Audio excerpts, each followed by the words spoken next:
Los que deberían estar más protegidos, convertidos en diana fácil de la delincuencia. Niños y niñas sin referentes, tutelados por un sistema que delega el afecto en empresas.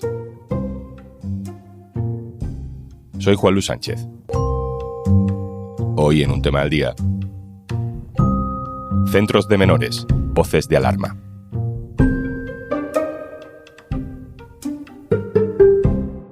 Una cosa antes de empezar. ¿Quieres digitalizar tu negocio? El programa Kit Digital te ayuda con bonos digitales de hasta 29.000 euros. Te cuento más al final del episodio. Cada cierto tiempo salen a la luz terribles casos de explotación sexual infantil. La policía, la Guardia Civil destapan redes de pederastia, hay hombres detenidos, todos nos llevamos las manos a la cabeza ante algunos detalles escabrosos que se deslizan entre las noticias de un suceso que siempre es horrible. El último de esos casos ha ocurrido en Barcelona. Un hombre de 45 años ha sido detenido por prostitución de menores y ahora se enfrenta a una petición de cárcel de 107 años. Entre sus víctimas, una niña de solo 12 años, que vivía en un centro de acogida de menores. En 2024, en Tenerife, un trabajador de uno de esos centros denunció ante la policía los mensajes que había encontrado en el teléfono móvil de alta gama de una de las menores. Su denuncia destapó una red de agresión y explotación sexual de pederastas. En 2022, otro caso, en Aranjuez, en Madrid. Las víctimas, 14 y 17 años, residían en el mismo centro. En 2019, en Mallorca, 15 niñas y un niño, también liberados de una red de explotación sexual en la que varios compañeros del centro incluso hacían de proxenetas. Un informe del Gobierno de Cantabria, publicado en 2023, reveló que el 17% de chicos y de chicas tutelados entre 17 y 14 años de esta comunidad admitían haber sido explotados sexualmente alguna vez, a cambio de dinero, a cambio de bienes materiales, a cambio de un supuesto afecto, el 17%. Por comparar, en Europa, esas cifras de explotación sexual en estas edades, en menores no tutelados, están entre el 1 y el 3%. En España hay más de 15.000 menores de edad que viven en un centro o en un piso tutelado por el sistema público. No queremos generalizar, sí queremos preguntarnos qué está pasando.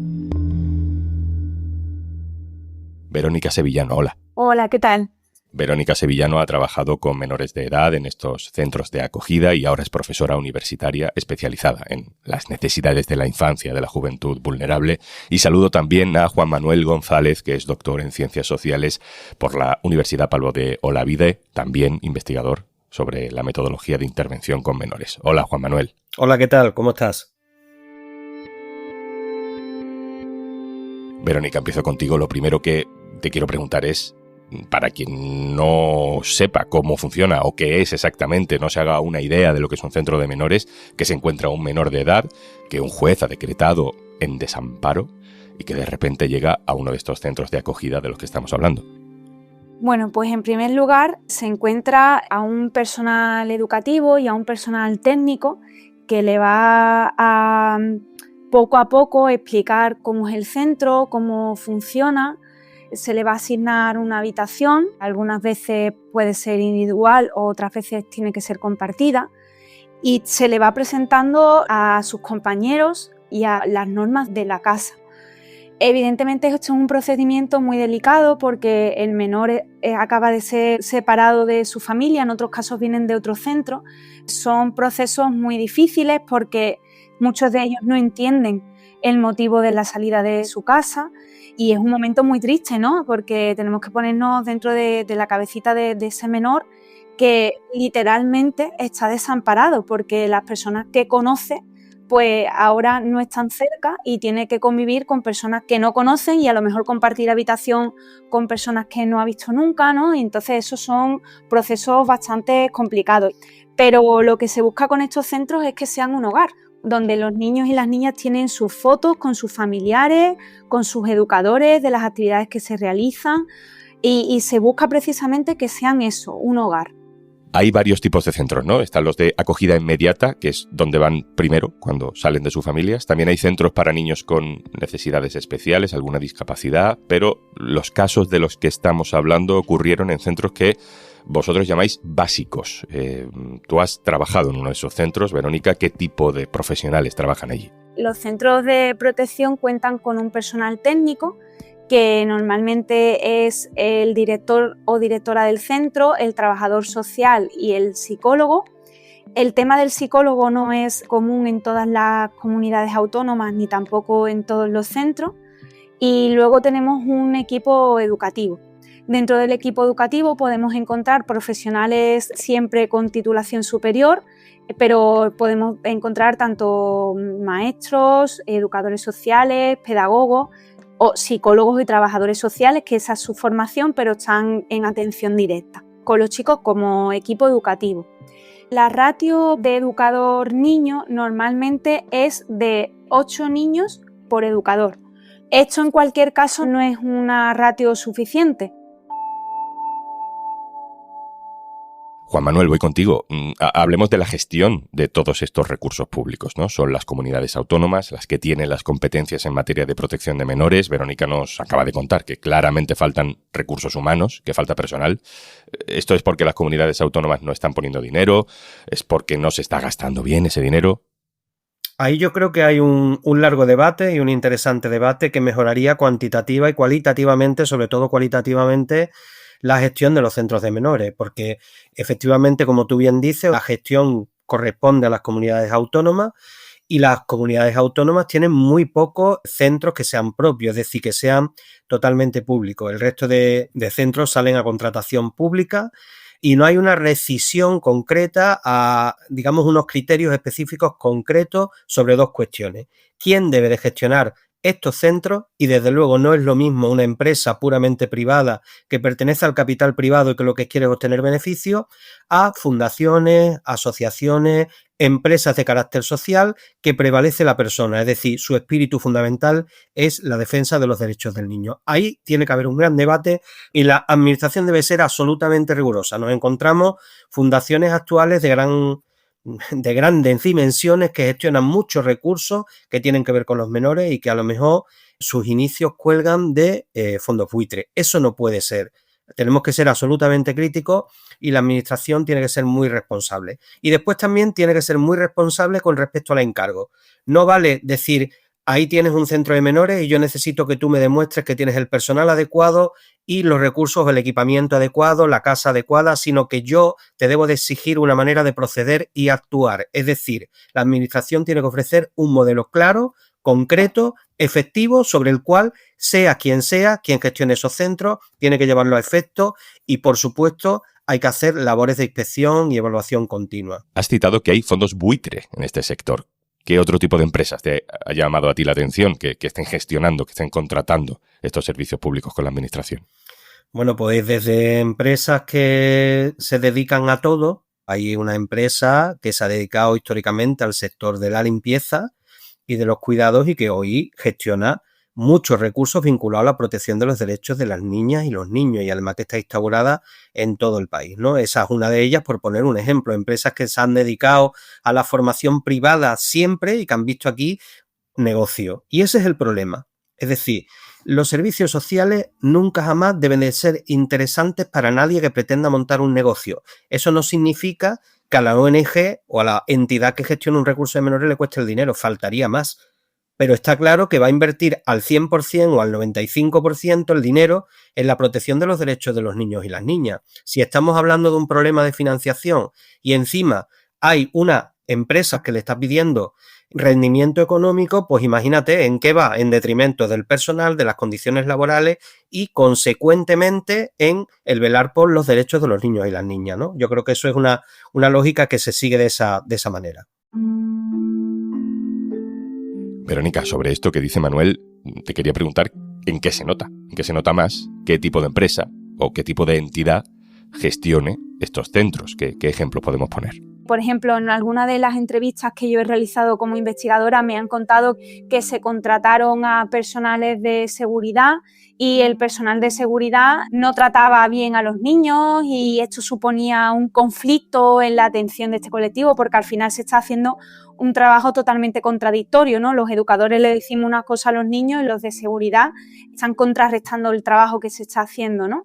Entonces, claro, esto es una cuestión muy importante porque es que no se nos puede olvidar que estamos atendiendo a un colectivo muy vulnerable que ya viene de haber vivido muchas cosas y que necesita mucha comprensión, mucho acompañamiento, mucha paciencia, y el profesional tiene que estar preparado a todos los niveles, no solo a nivel de formación, sino también a nivel psicológico. Esto también es importante, por ejemplo, en el caso de los turnos de trabajo. No es normal que un profesional salga de un turno largo de fin de semana, de un turno largo que a lo mejor además ha sido difícil por las situaciones que se han vivido en el centro, que eso a nivel emocional machaca mucho al profesional, ¿no? Y que tenga que entrar a lo mejor en el siguiente turno muy seguido, porque el profesional no descansa ni física ni emocionalmente, y eso va a suponer un deterioro también en la atención que se le da al menor. Si uno no está bien, no responde bien, ¿no? A todos los niveles. Juan Manuel, hablemos de los menores que viven en estos centros, que con cierta frecuencia, según los datos además mucho más elevados que en otras partes de Europa, son víctimas propicias, ¿no?, para estas redes de delincuencias, de mafias. Es como si las redes estuvieran al acecho de estos chavales. Las redes de prostitución, las redes de delincuencia y las redes criminales ponen sus ojos siempre en los chicos y las chicas que no solo están en centros de menores, sino que, digamos, el mismo perfil de chicos y chicas que o bien se han fugado de ese centro o bien están con sus familias, porque la administración no ha detectado todavía esa situación de desprotección, estableciéndole un falso liderazgo. Son chavales, además, que en la mayoría de los casos han normalizado, pues bueno, que alguien de la familia se dedica a la prostitución, que normalmente tengan problemas con la ley, con lo cual se le va a generar el núcleo de confort, estos que se aprovechan de ellos, para al final que se sientan importantes, como un discurso que el niño le gusta, se siente bien escuchándolo, y le van a hacer manejar dinero, que al final lo que hace es que estos chavales tengan dinero sin saberlos gastar adecuadamente, los va a llevar a un fracaso mucho mayor, y además se va a unir la prostitución, se va a unir con las adicciones, etcétera, etcétera, ¿no? Entonces, digamos que estos niños, en una frase vulgar, pero que yo creo que es muy, muy ilustrativa, son carne de cañón de cualquier influencia negativa, sea la que sea, que pueda estar al exterior, y estos son grandes maestros, los que se dedican a la prostitución y a la delincuencia y a lo criminal, de ser capaces de captar a estos niños, ¿no? Verónica, en alguno de los casos de víctimas de explotación sexual que hemos hablado, fueron los trabajadores de esos centros quienes dieron la voz de alarma, fueron a denunciar, pero en otros no. ¿Cómo es posible que le pase algo tan grave a un menor, que en teoría depende de ti, y el personal que está con él cada día no lo detecte? Evidentemente, pues todo responde, ¿no?, a las circunstancias en las que está un centro de protección de menores, ¿no? En primer lugar, pues en la situación en la que se encuentra el menor, que no tiene por qué confiar al 100% en el profesional, o que en el profesional en el que confía no está de turno, y eso evidentemente dificulta conocer o tener mayor información de los casos. Pues quizás también falta de formación, ¿no? Pero no creo que sea este el mayor motivo, porque los profesionales que están en los centros de protección están muy concienciados sobre todas estas temáticas. Creo que responde más a un tema de difícil atención personalizada de cada uno de los casos, y ya no solo del personal educativo, ¿no?, sino también del personal del psicólogo o la psicóloga. El psicólogo o la psicóloga tiene que atender a muchos menores, llevar muchos casos al mismo tiempo. Juan Manuel, terminamos contigo. A pesar de todo lo que nos estáis explicando, de esa falta de recursos, de formación del personal, bueno, no sé si para proteger a estos niños que tienen la desgracia de no tener una familia donde crecer de manera sana, por decirlo de alguna manera, a lo mejor son necesarias otras estrategias, poner el acento en otras fórmulas para esta situación tan compleja. ¿Con qué deberíamos quedarnos? Mira, te respondo, yo creo que hay una gran batalla que es la prevención, porque lo que no es lógico es que entre un chico o una chica desprotegido desde que nació en el sistema de protección con 11, 12, 13 o 14 años. Eso va en contra de la vida del chaval, porque con esas edades es mucho más difícil conseguir un acogimiento familiar, que es lo más ideal, ¿no?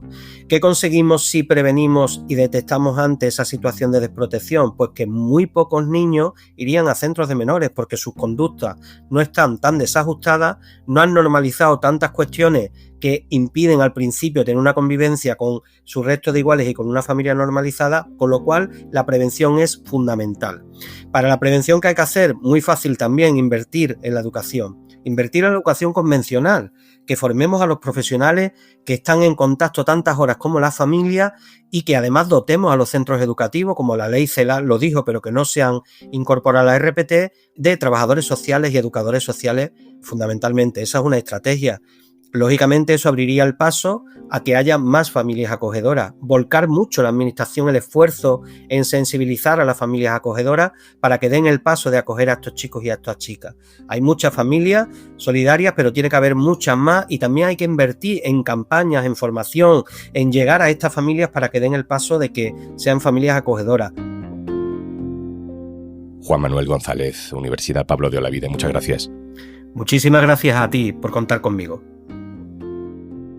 Verónica Sevillano, especialista en necesidades de la infancia, muchas gracias. Muchas gracias a vosotros.